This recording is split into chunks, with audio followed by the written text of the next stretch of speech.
So guys, ये देखा आपने हमारी एक और वीडियो आधे घंटे की वीडियो आ गई है इस चैनल के ऊपर। और जैसे कि आपको हमने प्रीवियस वीडियो में कलर्स के बारे में बताया था, लेकिन आज की वीडियो में आपको बैकग्राउंड्स के बारे में बताने जा रहा हूँ कि सीएस में असल में बैकग्राउंड्स असल में होते क्या हैं। और हर चीज आज की वीडियो में सब कुछ बैकग्राउंड्स के बारे में, background colour, background image, background repeat, background attachment, background short hand, ये सब हम आज की वीडियो में जानने वाले हैं। सारे 5 टॉपिक्स हम आज की वीडियो में कवर करने वाले हैं। तो इस वीडियो को प्लीज लाइक कर देगा, अपने दोस्त फैमिली का वीडियो को शेयर कर देगा, साथ ही साथ चैनल को सब्सक्राइब करके नोटिफिकेशन बेल को ऑल पे करना मत भूलना, ताकि मेरी इस तरह की जो 30 मिनट्स की वीडियोस हैं वो आती रहें। लेकिन चलते हैं कंप्यूटर स्क्रीन में और चलिए जानते हैं कि सीएस में बैकग्राउंड असल में होते क्या हैं। तो चलते हैं कंप्यूटर स्क्रीन में and let's do a coding with laughing. So guys, आज की सीएसएस की वीडियो में हम जानने वाले हैं सीएसएस में बैकग्राउंड असल में होते हैं। जिनको नहीं पता कि बैकग्राउंड असल में सीएसएस में होते हैं, तो आज की वीडियो में उनका पूरा कॉन्सेप्ट क्लियर होगा सीएसएस बैकग्राउंड्स के बारे में। तो जानते हैं सीएसएस में बैकग्राउंड के असल में होते हैं। तो चलिए जानते हैं सीएसएस में बैकग्राउंड। सीएसएस में बैकग्राउंड प्रॉपर्टीज यूज होते हैं, are use to add background effects for elements के लिए। इन दीज चैप्टर्स में आप लर्न करोगे अबाउट फॉलोइंग सीएसएस के बैकग्राउंड प्रॉपर्टीज के बारे में, जैसे कि बैकग्राउंड कलर हो गया, बैकग्राउंड इमेज हो गया, बैकग्राउंड रिपीट हो गया, बैकग्राउंड अटैचमेंट हो गया, बैकग्राउंड पोजीशन हो गया, और बैकग्राउंड की शॉर्ट हैंड प्रॉपर्टी। ये हम लोग इनकी प्रॉपर्टी जानेंगे सीएसएस बैकग्राउंड की इन दीज चैप्टर्स में, जो अभी हमारे आने वाले चैप्टर्स हैं। तो चले हम नीचे की तरफ चलते हैं और सबसे पहले जानते हैं सीएसएस में बैकग्राउंड कलर होते क्या हैं। हम लोग अभी सबको 1 बाय 1 जानेंगे। बाकी अभी सबसे पहले हमारी जो वीडियो है वो सीएसएस में बैकग्राउंड कलर सेक्शन में होते हैं। तो चलिए जानते हैं सबसे पहले इसको। जो बैकग्राउंड कलर प्रॉपर्टी होती है वो स्पेसिफाई करता है आपका background colour of an element. मतलब अगर आप समझो, अगर देखें यहाँ पे मैं एक पेंट पे चले जाता हूँ, बैकग्राउंड कलर क्या करता है। अगर आप यहाँ पे लिखते हो background colour will be blue, तो क्या करेगा बैकग्राउंड कलर आपकी बॉडी, मैंने यहाँ पे क्या डिफाइन किया है बॉडी पे, तो ये क्या मैंने बॉडी पे डिफाइन किया है ना। तो अगर आप ये लिखोगे ना तो आपके पूरे होल पेज को ब्लू कलर में कर देगा। पूरे होल पेज को दिखाता हूँ मैं आपको कुछ इस तरीके से, ये देखें ऐसे इस तरीके से पूरा ब्लू कर देगा अगर आप ये वाला फंक्शन सीएसएस में लिखोगे।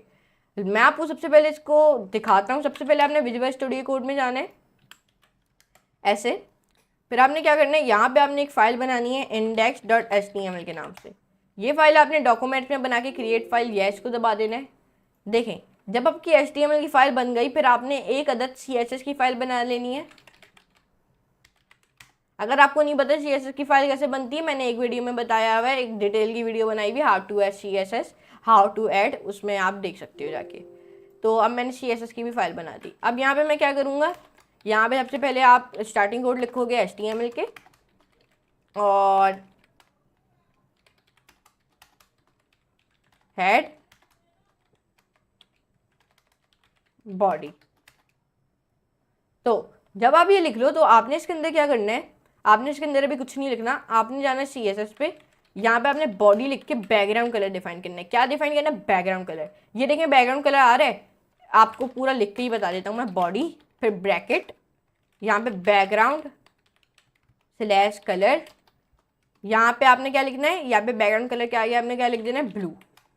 अब देखें, अब मैं यहाँ पे सेव करूँगा, आपने अपनी HTML की फाइल खोलनी है जहाँ पे आपने बनाई है, CSS की नहीं। और ये याद रखेंगे, जहाँ पे आप अपनी HTML की फाइल बना रहे हो वहीं पे आपने अपनी CSS की भी फाइल बनानी है। ये आप नहीं करो अलग फाइल बना दो। और अगर आपने ये जब कर लो ना, हेड के अंदर जाना, सबसे पहले तो इसको कॉपी कर लेना, इसको इरेज कर देना, इसको यहाँ पे पेस्ट कर देना, और यहाँ पे इसको इरेज कर देना। अब यहाँ पे आप लिख दोगे लिंक रेल स्टाइल शीट, और फिर यहाँ पे आपने href लिखना है। href में आपकी फाइल का कुछ भी नाम है आप यहाँ पे लिख दोगे। ये याद रखेंगे, जहाँ पे आप अपनी HTML की फाइल बना रहे हैं वहीं पे आपने अपनी CSS की फाइल बनानी है। सेव कर लेना है, डॉक्यूमेंट पे जाना है, index.html, देखें पूरा ब्लू हो गया।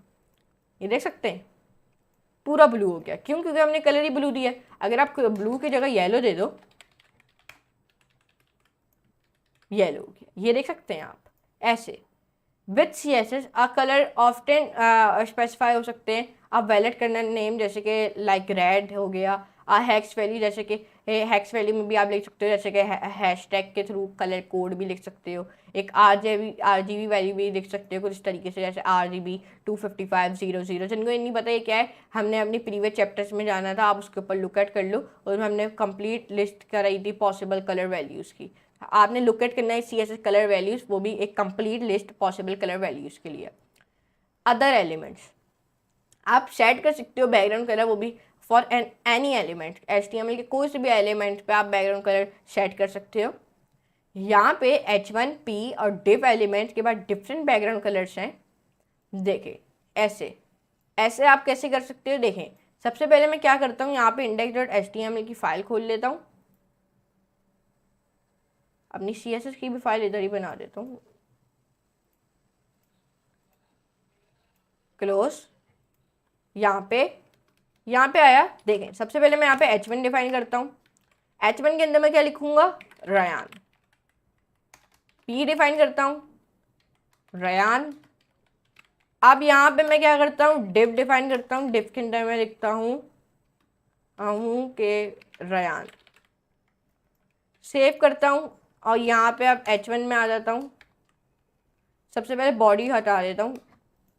अब यहाँ पे आपने क्या लिखना है, H1 bracket background colour red, P bracket background colour blue, div bracket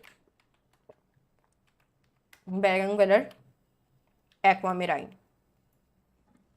अब जब ये आप कर लो तो आपने क्या करना है, आपने सेव कर लेना है, यहाँ पे जाना है रिफ्रेश। ये देखें सबके बाद बैकग्राउंड कलर आ गए, ये देख सकते हैं। ऐसे आप कर सकते हो आसानी तरीके से। ओपेसिटी और transparency, the opacity property specify करता है द ओपेसिटी ट्रांसपेरेंसी, वो भी एन एलिमेंट की। ये इट कैन बी टेक करता है आपकी वैल्यू फ्रॉम 0.0 से लेके 1.0 तक। जो लोअर वैल्यू होती है वो ज़्यादा ट्रांसपेरेंट होती है। जैसे कि आप यहाँ पे देखो ओपेसिटी 1, ओपेसिटी 0.6, ओपेसिटी 0.3 और 0.1। यहाँ पे अगर आपको एग्जाम्पल दिखाऊँ, यहाँ पे अपने बैकग्राउंड कलर ये दिया हुआ है ना, अगर मैं यहाँ पे लिख दूँ ओपेसिटी 0.6, देखें ये और लाइट हो गया, ये देख सकते हैं आप, ये और ज़्यादा लाइट होगा, क्यों? क्योंकि हमने यहाँ पे ओपेसिटी डिफाइन की है।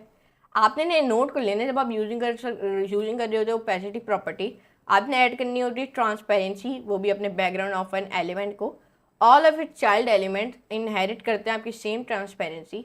ये कैन बी मेक करते हैं आपके टेक्स्ट को अंदर, वो भी पूरा ट्रांसपेरेंट एलिमेंट, और ये बहुत हार्ड टू रीड है। Transparency using RGBA। If you do not want to apply opacity to child element, अगर आपको नहीं चाहते, अगर आप अप्लाई नहीं करना चाहते ओपेसिटी अपने चाइल्ड एलिमेंट में, like in your example above, जैसे एग्जाम्पल अबव में हम यूज़ कर रहे हैं RGBA कलर वैल्यूज। जो फॉलोइंग एग्जाम्पल सेट्स है ना opacity for the background colour and not the text. यहाँ पे अगर आप देखो 100% ओपेसिटी कुछ इस तरीके की दिखती है, 60%, 30% और 10%। आप लर्न मोर अबाउट करोगे कलर फ्रॉम आवर, अगर आपने लर्न करना है from our CSS colour chapters में, डैट यू कैन यूज़, आप मैंने उसमें आपको बताया हुआ कैसे हम यूज़ करते हैं RGB as a colour value, और इन एडिशन टू RGB, और हम यूज़ किया है RGB कलर वैल्यू, वो भी विथ अल्फा चैनल, मतलब RGBA, और जो स्पेसिफाई करता है आपके उस ओपेसिटी, वो भी फॉर अ कलर की। RGBA कलर वैल्यू स्पेसिफाई करता है विथ RGBA, जैसे कि रेड, ग्रीन, ब्लू और अल्फा। द अल्फा पैरामीटर एक नंबर होता है बीच में 0.0 के, जो पूरा ट्रांसपेरेंट होता है। 1.0 होता है वो फुल्ली ओपैक होता है। या अपने टिप आपको मैं देता हूँ, अगर आप लर्न मोर अबाउट करो RGBA कलर्स के बारे में in our CSS colour chapter में। यहाँ पे अगर मैं आपको एग्जाम्पल दूँ, ये देखें यहाँ पे एग्जाम्पल दिए हुए, अगर मैं इस एग्जाम्पल को अपनी यहाँ पे पेस्ट करूँ, सेव करूँ और रन करूँ, तो ये देखें कुछ तरीके का ये आ गया। इसके अंदर देखें थोड़ा डार्क कलर आ गया। अगर मैं यहाँ पे हमने सबसे पहले ये दिया हुआ है ह्यू 0%, फिर सेचुरेशन 128, और फिर यहाँ पे हमने अल्फा चैनल दिया हुआ है 0.3। अगर आप थोड़ा सा और ज़्यादा डार्क कर दो तो देखें, ये देख सकते हैं, ऐसे आप कर सकते हो। आज की वीडियो में हमने CSS बैकग्राउंड की कलर प्रॉपर्टी जानी है, मतलब बैकग्राउंड कलर जो सेट करता है आपके बैकग्राउंड कलर को ऑफ एन एलिमेंट। जानेंगे CSS में कलर बैकग्राउंड, CSS में बैकग्राउंड क्या होते हैं। तो आज वैसे तो बहुत होते हैं, ऐसे बैकग्राउंड कलर हो गया, background image, repeat, attachment, position, ये हम आने वाले चैप्टर्स में ये सब पढ़ेंगे।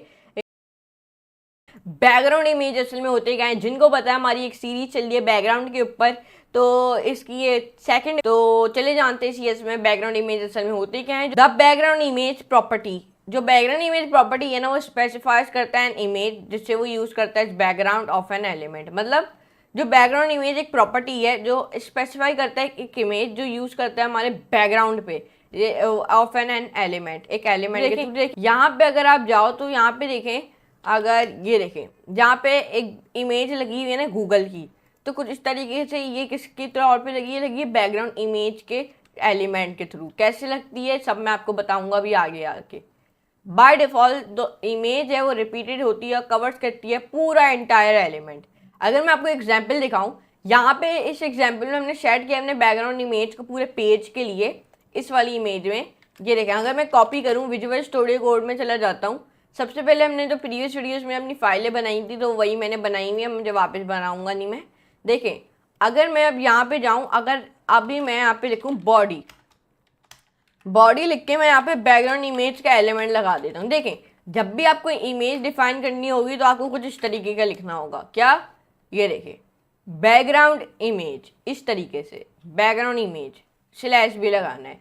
इससे फिर आपने फिर क्या करना है, फिर आपने ये वाला रेशो, फिर यहाँ पे आखिर में मैं आपको बता ही देता हूँ ये, और फिर यहाँ पे आपने लिखना है URL। जब आप URL लिख दो तो अपनी पिक्चर का नाम लिखोगे। अब पिक्चर का नाम आप कुछ भी रख सकते हो। अगर आप दे दो, अगर यहाँ पे मैं दे दूँ paper.gif, अगर मेरी इस फाइल का नाम है, अगर मैं डॉक्यूमेंट्स पे जाऊँ अपनी फाइल index.html की खोलूँ, ओके नहीं आ रही, क्यों नहीं आ रही मैं आपको बता देता हूँ, क्योंकि इस फाइल कोई ऐसी फाइल है नहीं मेरे कंप्यूटर में।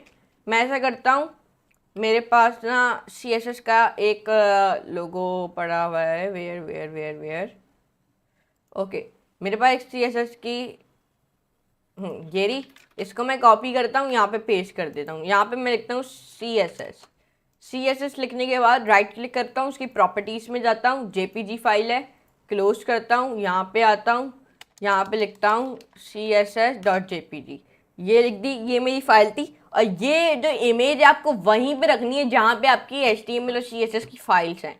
आप सेव किया, रिफ्रेश किया, देखें इमेज आ गई मेरी, ये देखें। अब देखें अगर आप मिनिमाइज करोगे तो कुछ इस तरीके की आ रही होगी। तो जो आने वाली वीडियोस है ना उसमें हम बैकग्राउंड रिपीट जानेंगे, बैकग्राउंड पोजीशन जानेंगे, तो उसमें ये इमेज सेट हो जाएगी। अभी मैं आपको बता नहीं सकता, जैसे कि मैंने आपको बताया ये एक वीडियो में बताने वाली सारी चीज़ें, लेकिन मैं अलग अलग बताऊंगा आपको। तो ये सब मैं आपको अगली वीडियो में बताऊंगा कि कैसे आप बैकग्राउंड रिपीट कर, कैसे आप इन इमेज को अलाइन कर दोगे, ये इमेज फिर नहीं आएंगी। ये सब मैं आपको अपनी अगली वीडियो में बताऊंगा। ये एक और एग्जांपल अगर मैं देता हूँ, ये इस एग्जांपल में ना ये एक शो कर रही है एक बैड कॉम्बिनेशन, वो भी टेक्स्ट और बैकग्राउंड इमेज का। और जो टेक्स्ट है ना वो हार्डली रीडेबल है, बहुत मुश्किल से रीडेबल है। ये देखें यहाँ पे भी वही कोड लिखे हुए, ये देखें, ये देखें। आपने नोट कर लेना जब आप यूजिंग कर रहे होते हैं ना बैकग्राउंड इमेज, आपने यूज़ करनी होती है ना इमेज जो नहीं डिस्टर्ब करेगी आपके टेक्स्ट को।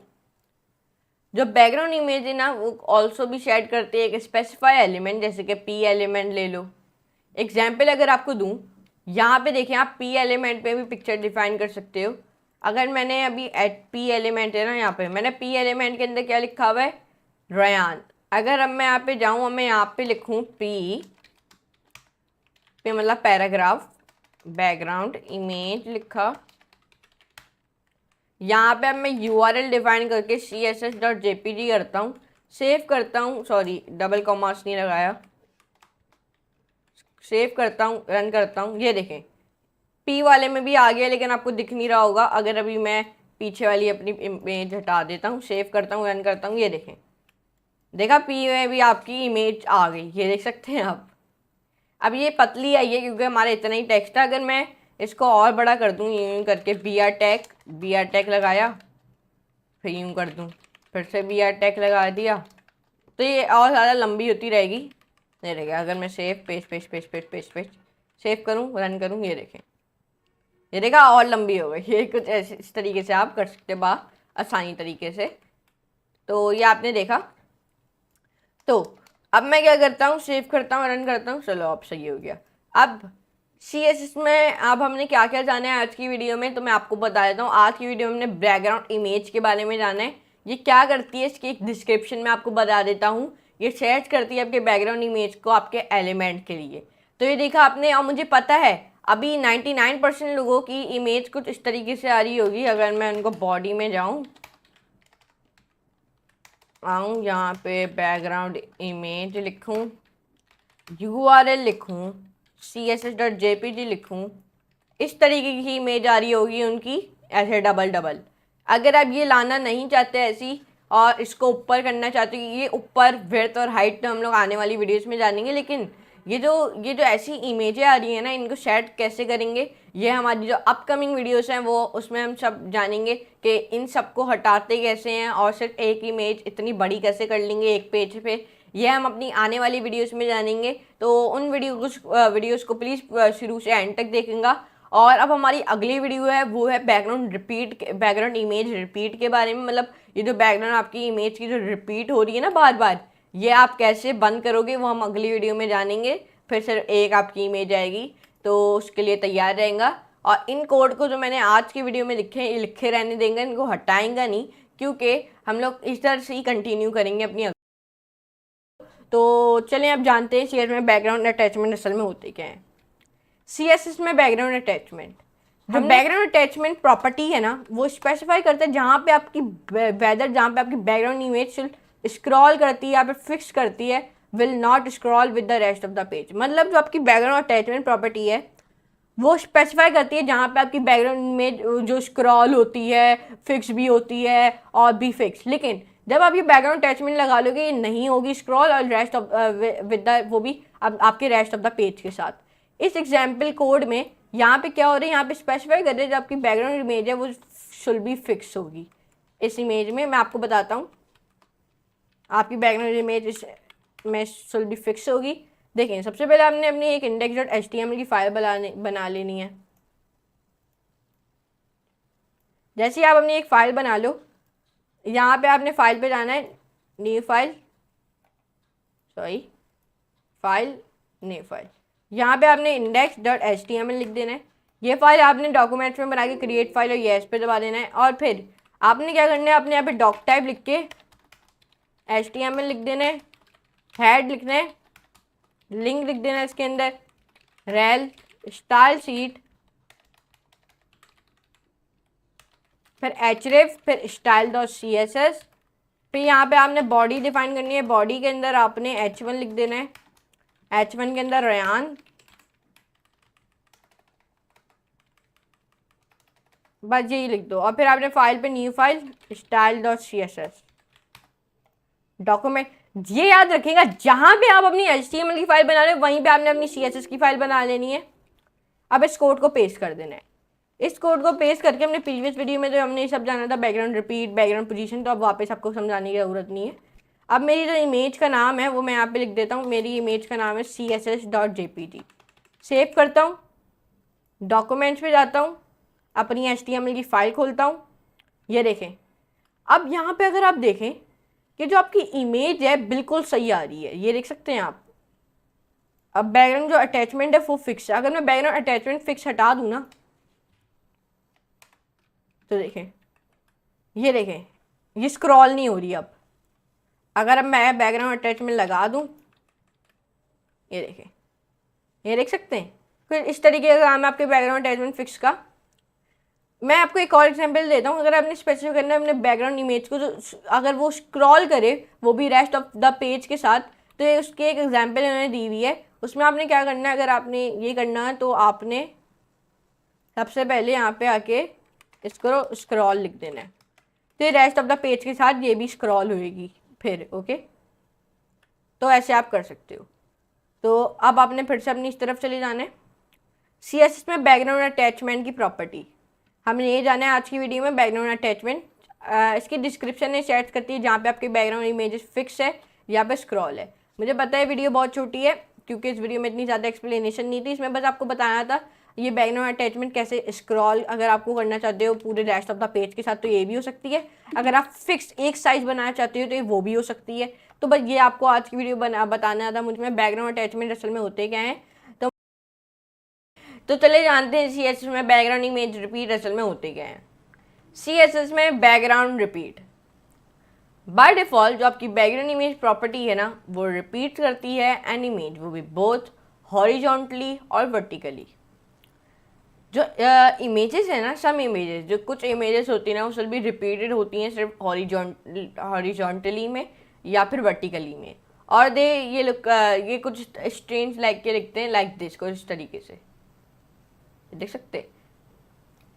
ये जैसे कि मैंने आपको अपनी अगली वीडियो में बताया था, हम लोग यहीं से कंटिन्यू करेंगे। मैंने भी अपने कोड मिटाए नहीं है, तो यहाँ तक हमने किया था अपना। तो आपको बताता हूँ मैं इन सारी रिपीट इमेजेस को हटाते कैसे हैं हम। अगर इमेज इफ द इमेज अब रिपीटेड कर रही है सिर्फ हॉरिजॉन्टली में, जो बैकग्राउंड रिपीट मतलब रिपीट एक्स वाला जो एलिमेंट है, जो बैकग्राउंड है ना वो कुछ बेटर लगेगा। तो मैं आपको बताता हूँ आपने क्या करना है। आपने अपनी इमेज के नीचे यहाँ पे देना है background repeat should B repeat x. अब अगर आप सेव करोगे, रन करोगे, देखें रिपीट खत्म हो गया, ये देख सकते हैं नीचे से आपका रिपीट खत्म हो गया। अगर ये भी आ रहा है तो अभी मैं आपको आगे जाके बता देता हूँ। आपको मैं एक टिप देता हूँ, आपने रिपीट करना है एक इमेज वर्टिकली, सेट करना है अपने बैकग्राउंड रिपीट को रिपीट वाई। अगर आपको वर्टिकली में भी हटाना है तो मैं आपको बताता हूँ आपने क्या करना है। आपने यहाँ पे अब बैकग्राउंड रिपीट वाई कर देना है, मतलब वर्टिकली भी, तो ये कुछ इस तरीके से भी मिट जाएगा। अगर आपको पूरा ही हटा देना है तो वो आगे जाके जानते हैं। तो उससे पहले हम अपने वापस इस तरफ चले जाते हैं। CSS में बैकग्राउंड रिपीट में जो एक टैग है आखिर में नो रिपीट, ये क्या करता है, ये शोइंग करता है आपके बैकग्राउंड इमेज को ओनली वंस, वो भी एक दफ़ा, और ऑल्सो स्पेसिफाई करता है आपके बैकग्राउंड रिपीट के प्रॉपर्टी को। यहाँ भी एग्जाम्पल है, इस एग्जाम्पल में हमने शो किया अपने बैकग्राउंड को सिर्फ एक दफ़ा। अगर मैं यहाँ पे अपने विजुअल स्टूडियो कोड में जाऊँ, यहाँ पे मैं आगे जाके लिखूँ कि background repeat should be no repeat, तो ये क्या करेगा, सिर्फ एक इमेज हमें देगा। क्यों? क्योंकि मैंने बोला बैकग्राउंड इमेज जो है मेरी वो अब ना रिपीट करूँ बार बार, नो रिपीट। तो कुछ इस तरीके से इसने दे दिया हमें, ये देख सकते हैं। और अगर आप रिपीट एक्स लिखोगे तो क्या करेगा, ये हॉरिजॉन्टली सारी चीज़ें हटा देगा। ये देख सकते हैं वर्टिकली नहीं हटाएगा, हॉरिजॉन्टली सारी हटा दी। अगर अब मैं बोलूँ उसको वर्टिकली का तो ये वर्टिकली हटा देगा, हॉरिजॉन्टली वर्टिकली हटा देगा, हॉरिजॉन्टली नहीं हटाएगा। तो ये देख सकते हैं आप ऐसे कुछ कर सकते हो। नो रिपीट की मदद से आपकी हॉरिजॉन्टली वर्टिकली सारी रिमूव हो जाती हैं, ये देख सकते हैं आप बासानी तरीके से। जो एग्जाम्पल अब है, जो आपकी बैकग्राउंड इमेज है वो प्लेस है in the same place O B as the text. हमें चाहिए कि हम चेंज करें अपनी पोजीशन, वो भी इमेज की, so that does not disturb करेगा आपके टेक्स्ट को बहुत ज़्यादा। CSS में बैकग्राउंड पोजीशन, जो बैकग्राउंड पोजीशन है प्रॉपर्टी है ना, वो यूज़ होती है, स्पेसिफाई करती है पोजीशन, वो भी आपकी बैकग्राउंड इमेज की। ओके, अगर आपको एग्जांपल दूं, इस एग्जांपल में जो पोजीशन आपके बैकग्राउंड इमेज की वो टॉप राइट कॉर्नर है। यहाँ पे इस एग्जांपल में अगर मैं यहाँ पे जाऊँ, यहाँ पे मैं लिखूँ background position should be right top. अब मैं सेव करूं, यहाँ पे जाऊं, रन करूं, ये देखें आ गई राइट टॉप पे, राइट। ये आप देख सकते हो ऐसे इसने आपकी पोजीशन दे राइट टॉप। अगर मैं आपको एक एग्जांपल दिखाऊं, हम यहाँ पे जाते हैं, अगर मैं यहाँ पे लिख दूं सिर्फ राइट, तो ये सिर्फ आपको राइट पे कर देगा, ये देख सकते हैं। तो ऐसे आप कर सकते हो आसानी तरीके से। अब वापसी अपने इस तरफ आ जाते हैं। CSS में बैकग्राउंड रिपीट और पोजीशन की प्रॉपर्टीज़ हमने आज की वीडियो में जानी है। अब प्रॉपर्टी और डिस्क्रिप्शन इन सबकी जान लेते हैं। जो बैकग्राउंड पोजीशन की डिस्क्रिप्शन है, ये सेट करता है आपके starting position of background image को, बैकग्राउंड रिपीट प्रॉपर्टी क्या करती है, सेट करती है कितना हाउ आ बैकग्राउंड इमेज वो रिपीटेड है। जाना है CSS की कि बैकग्राउंड इमेज रिपीट असल में होते क्या है। तो मैं उम्मीद करता हूँ आपको आज की वीडियो जरूर पसंद आई होगी। तो मैं उम्मीद करता हूँ आपको आज की वीडियो जरूर पसंद आई होगी। अगर पसंद आए तो वीडियो को प्लीज लाइक करें, अपने दोस्तों फैमिली का वीडियो को शेयर करके चैनल को सब्सक्राइब करके नोटिफिकेशन बेल को ऑल पे कर देंगे ताकि जो भी वीडियो डालें उसका नोटिफिकेशन आपको फौरन जल्द से जल्द आपके पास हाजिर हो जाए। तो हम मिलेंगे मिश्रण की नेक्स्ट वीडियो में जहाँ पे हम नई प्रॉपर्टी जानेंगे। तो आज के लिए इतना ही, गुड बाय।